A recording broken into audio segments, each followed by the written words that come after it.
বিজয়ের 50 বছর উদযাপন করছে বাংলাদেশ, আর রাষ্ট্রীয়ভাবে আয়োজিত অনুষ্ঠানে মুজিব বর্ষ বানান ভুল এই নিয়ে সামাজিক যোগাযোগ মাধ্যমে তোলপাড় শুরু হয়েছে।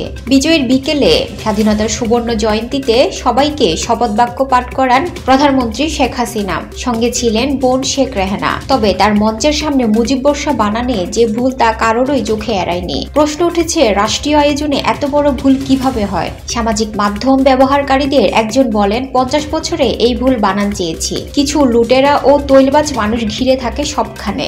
ইভেন্ট ম্যানেজমেন্টের কোয়ালিটি কন্ট্রোল করবার কেউ নাই। দুই বুবুর সামনে খেয়াল করে দেখুন, মুজিব বর্ষ এর জায়গায় মুজিব বর্ষ লেখা। শুধু টাকা বানানোর জন্য এইসব ইভেন্টওয়ালারা কাজ করে। ধ্যানে জ্ঞানে শুধু টাকাই টাকা, আর তাদের খেয়ালে বেখেয়ালে মদত দেয় লুটেরার দল।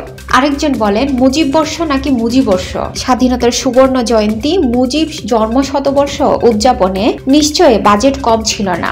একজন প্রুফ রিডার রাখলে নিশ্চয় টাকার অভাব পড়ে যেত না। টাকার অপচয়। মুজিবর্ষ নাকি মুজিব বর্ষ, এতগুলো মানুষের কারো চোখেই পড়ল না। রাষ্ট্রের এমন গুরুত্বপূর্ণ আয়োজনের দায়িত্বে যারা থাকেন তাদের নিকট থেকে এমন ভুল আশা করা যায় না। আরেকজন লেখেন, কিছুক্ষণ আগেও এই সম্মিলিত কণ্ঠের শপথে ক্যাম্পাসের সবাইকে অংশগ্রহণের আহ্বান জানিয়েছিলাম আমরা। ছোটখাটো ভুল চলতে ফিরতে করতেই থাকে। ভুল শুধরে দেবার মানুষ থাকেন আশেপাশে। একটা ছোট্ট ক্যাম্পাসেও আমাদের শুধরে দেবার জন্য শিক্ষকদের কি দারুণ আগ্রহ।